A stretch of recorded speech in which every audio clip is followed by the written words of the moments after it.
I'm Kensani Maranele with this news update. In your headlines, foreign-owned shops in Free State looted.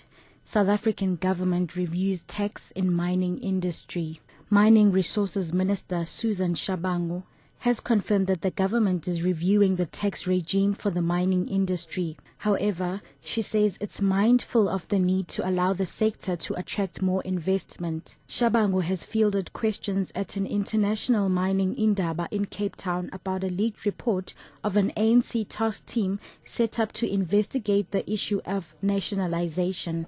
Media reports say the team has rejected nationalization but has suggested tax changes, including a tax on super profits by mines. Shabangu explains. What needs to guide us as a country is that our tax dispensation must be competitive in respect of other mining jurisdictions, but it must also allow the growth of the sector in South Africa.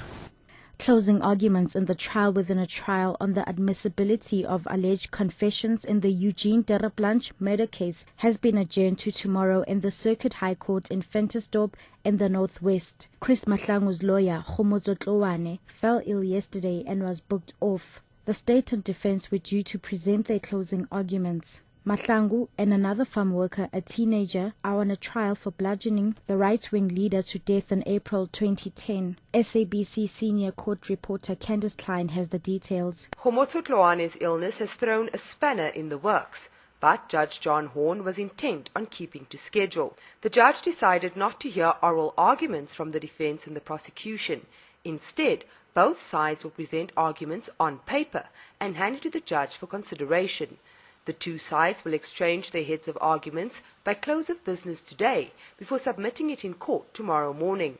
Tlowane, visibly ill, said he would try his best to keep to the new deadline. The closing arguments sum up the trial within a trial on the alleged confessions.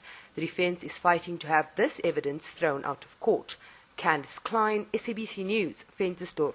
Police say they are not sure of the motive behind the looting of foreign-owned shops in Kutlwanong, Odendalras, in the Northern Free State. Police have arrested 2 suspects on charges of public violence after groups of mainly youth went on the rampage last night. They vandalized and looted 16 shops belonging to foreign nationals. Police spokesperson Stephen Tacheng. The situation is tense as they are continuing to attack the business belonging to foreign nationals. But the police presence is heavy here to ensure that the properties and people are safe here. We haven't yet found the motive of the attack on the foreign national businesses, but actually what we have concluded is pure criminality. That's why we managed to arrest the suspects. The South African National Parks says it has brought in retired rangers to stand in for striking rangers at the Kruger National Park. The park has no intention of dismissing the striking workers who are not represented by a union.